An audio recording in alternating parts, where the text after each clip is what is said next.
All right, wonderful people, lovers of freedom. Good morning, good afternoon, good evening to each and every one of you. Welcome back to Let's Talk TV, your one and only YouTube platform where they give a back-to-back update on how things they be, on how things they shell for Biafra land and beyond. If you're joining us for the first time, remember to subscribe and turn on your notifications too. Also remember to like and share this broadcast as it is hot. Okay, my wonderful people, the latest one with the boss brains at the moment right now be say yes, it don't scatter as the Biafra Liberation Army. Yes, I has at Ilu Command has neutralized a whole lot of zoo terrorists. That is the Nigerian army. Yes, these people came to kill Biafra women, carrying out their domestic rights. Now they are in they are in trouble. Yes, that is the truth of the matter. At this particular point, they are in a state of comatose because they have been completely neutralized. They came to do something different and they got the heat of the moment, because of course that is what they deserve. This set of people that have nothing in mind but just to do things in a very wrong way and to treat people, to cleanse people. That is what is in these people's best interest. They don't care about they don't care about people. They don't care about things that would actually help other people. The only thing they do care about is themselves, and they are ready to do anything to actually that would benefit themselves, nothing more, nothing less. And at this particular point, that is why I am saying that the heat of the moment, them collecting woto from the Biafra Liberation Army, from the BLA, is what is actually expected and is what we need to keep seeing, because these people have done a whole lot they have committed a whole lot of crimes, and at this point, they deserve whatever it is that is coming for them. That is the truth of the matter. They deserve anything at all that is going to be coming for them, and that is one thing I am sure that they deserve from one way or another. Another thing I'm sure that they deserve is that they deserve to actually end up gone, because we cannot be in a city, we cannot be in a nation where these people, all they've ever wanted was just to take us down, or just to find a way to decimate or cleanse us out of the face of the earth, just to be able to claim the things that are ours. Yes, my people, you might not know, but we have a whole lot of resources that are in our land. Yes, we might not know, but we do. And the aim of these people is to be able to take over those things, enter into our lands, take over those things, and be able to do whatever they want, because that is what they feel. They have the right to, since that their Oga Batamata is in control, or their Oga is a president at this point. But then we are not going to let any of those things happen. We are not going to let any of those things surface. We are going to stand firm in our feet and make sure that nothing would hold the Nigerian army or the Nigerian terrorists. It is not a joke, and they are actually fighting for something worth fighting for. Of course, the passion we already have, because of the people that have already fought this war the last time, and they lost their life in the process. We cannot come and lose. We cannot come and give up, rather. Giving up is not an option. We have decided to make sure that no matter what else that comes against us, no matter what these people put against us, we will surely succeed. The propaganda by this federal government, by the IPOP DOS, by every single thing they put against us, coining everything to be the fault of what is happening in the Southeast, because that is what their matter is. At this particular point, they always wake up and they coin things and blame it on the Biafra Liberation Army. And when blaming it on the Biafra Liberation Army, they also blame it on PMBRGIE. They would always tag it as the foreign-based Finland Biafran.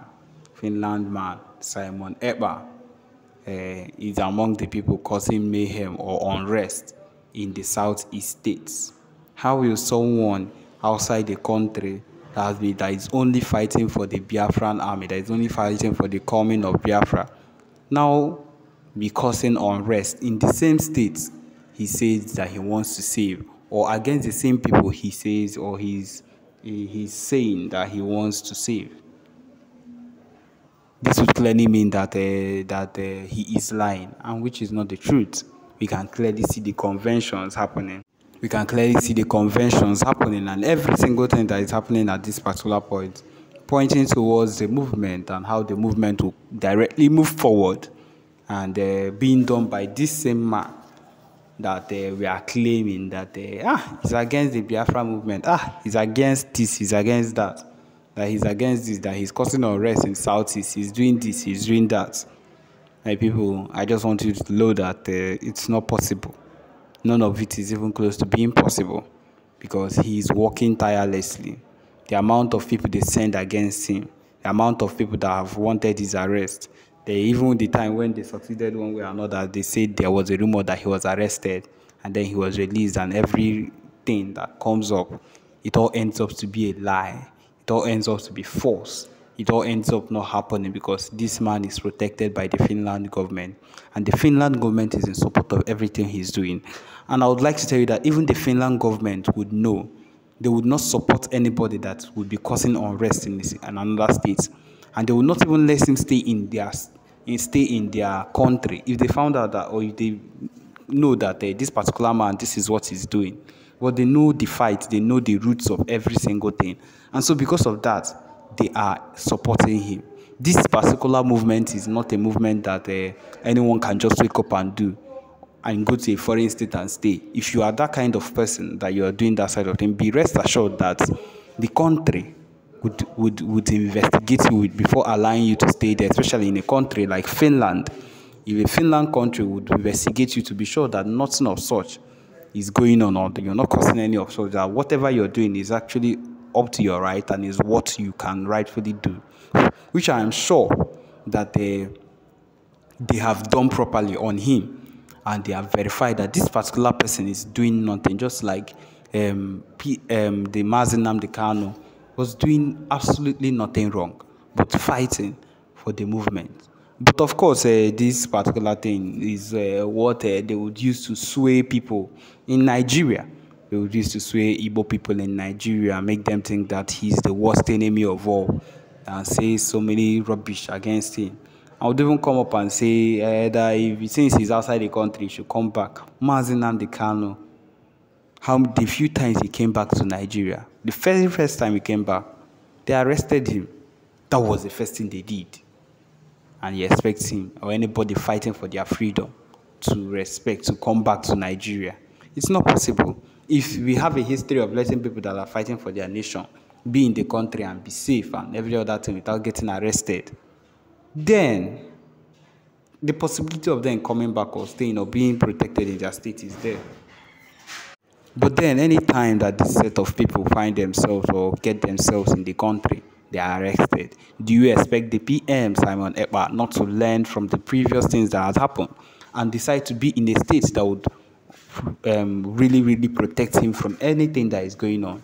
Of course, he has found that state, and that state of that country is Finland, and that is why he's with the Finnish government. And as well, it has ended up that the main president or the person in charge at this point has ended up to be a very close friend of his, close to his best friend. And they are all working towards everything that would make sure that the Biafra movement is something that actually works out at the end, and not just something that people would hear about and not know what is happening. But my people, what I am here to remind you of is that this movement is as real as anything should be. The movement that is being made by the PMBRGIE is one of the biggest and one of the most valued by the true Biafrans that know the fight, that the fight is real, and that if you stop fighting, the day we stop fighting is the day we start ending whatever it is we want for ourselves. And so this is what is expected of Biafrans, not to avoid, not to ignore, not to lay down or to forget whatever it is. You are expected to do the needful. Stand steadfast, be ready at any point in time, because you do not know what's next and what is going to happen next. And so you are expected to be strong, and do the needful. Every single thing. I don't believe there's anything you're passing through now that people in the past that fought for this particular freedom have not passed through, that did not pass through. There are those that went through the main civil war, and there was a war, a real war. And it so happened that at the end, since we are still in one Nigeria, you would call it the fact that we lost. But of course, we are going at it again, and we are going to win. We are hoping that the best would happen in our coming off and doing the needful things that we need to do. And so, my people, it is one of the important things that we need to do with anything that concerns Biafra movement. And so that is what it is. So yes, my people, this is what we'll come to the end of this particular broadcast. Thank you for joining us. Remember to subscribe and turn on your notifications too. Thank you.